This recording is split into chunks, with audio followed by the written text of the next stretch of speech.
വയനാട് ജില്ലയിലെ പ്രധാനപ്പെട്ട ടൂറിസ്റ്റ് കേന്ദ്രങ്ങളിലൊന്നായ കുറുവ ദ്വീപിലാണുള്ളത്. കബനിപ്പുഴയുടെ നടുവിലുള്ള ഒരു കൂട്ടം തുരുത്തുകളുടെ സമൂഹമാണ് കുറുവ ദ്വീപ് എന്നറിയപ്പെടുന്നത്. മുളകൾ കൂട്ടിക്കെട്ടിയുണ്ടാക്കുന്ന ചങ്ങാടങ്ങളിൽ പുഴയിലൂടെയുള്ള യാത്രയാണ് ഇവിടുത്തെ പ്രധാന ആകർഷണം. 950ഓളം ഏക്കറിൽ വൈവിധ്യമേറിയ സസ്യജാലങ്ങളാൽ സമൃദ്ധമാണ് ഈ പ്രദേശം.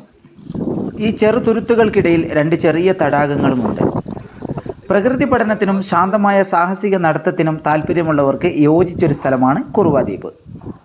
പുഴയോരത്ത് തിങ്ങി നിൽക്കുന്ന വമ്പൻ മരങ്ങൾ തണലും സൗഹൃദവും നൽകുന്നതോടൊപ്പം പ്രധാന പുഴയും കൈത്തടാകങ്ങളും ബോട്ടിങ്ങിനും ചങ്ങാടയാത്രയ്ക്കും വളരെ യോജിച്ചതാണ്. വയനാട്ടിലെ മികച്ച വിനോദസഞ്ചാര കേന്ദ്രങ്ങളിൽ ഒന്നാണ് കുറുവ ദ്വീപ്. ഈ ദ്വീപിൽ മനുഷ്യവാസമില്ല, പക്ഷെ മറ്റ് നിരവധി ജീവജാലങ്ങളുടെ ആവാസ കേന്ദ്രമാണ്. ഈ ഒരു ദ്വീപ് ശുദ്ധവായുവും ഹരിത ചുറ്റുപാടുകളും കൊണ്ട് നിറഞ്ഞതാണ്. അതുകൊണ്ട് തന്നെ വിനോദസഞ്ചാരികളെ ഏറെ ഇവിടത്തേക്ക് ആകർഷിക്കുന്നു. നല്ല മഴക്കാലങ്ങളിൽ ഈ ദ്വീപിലേക്ക് പ്രവേശനമില്ല, എന്നാൽ മറ്റ് സമയങ്ങളിൽ ഇത് വിനോദസഞ്ചാരികളെ കൊണ്ട് നിറയുന്നു. ഇതിനു ചുറ്റുമുള്ള വനത്തിൽ മറ്റ് സസ്യജാലങ്ങൾക്കൊപ്പം നിരവധി ഇനം ഓർക്കിഡുകളും ഔഷധ സസ്യങ്ങളും ഉണ്ട്.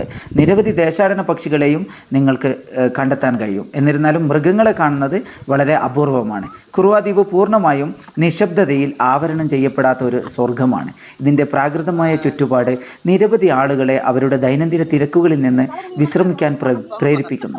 ദ്വീപിലേക്കുള്ള സന്ദർശനം നിങ്ങളുടെ ശരീരത്തിനും മനസ്സിനും ഒരുപോലെ ഉന്മേഷം നൽകുന്നതാണ്. കുറുവ ദ്വീപിലെ മറ്റൊരു ജനപ്രിയ പ്രവർത്തനമാണ് പ്രദേശം മുഴുവൻ ചുറ്റി നടന്ന് സമയം ചെലവഴിക്കുക എന്നുള്ളത്.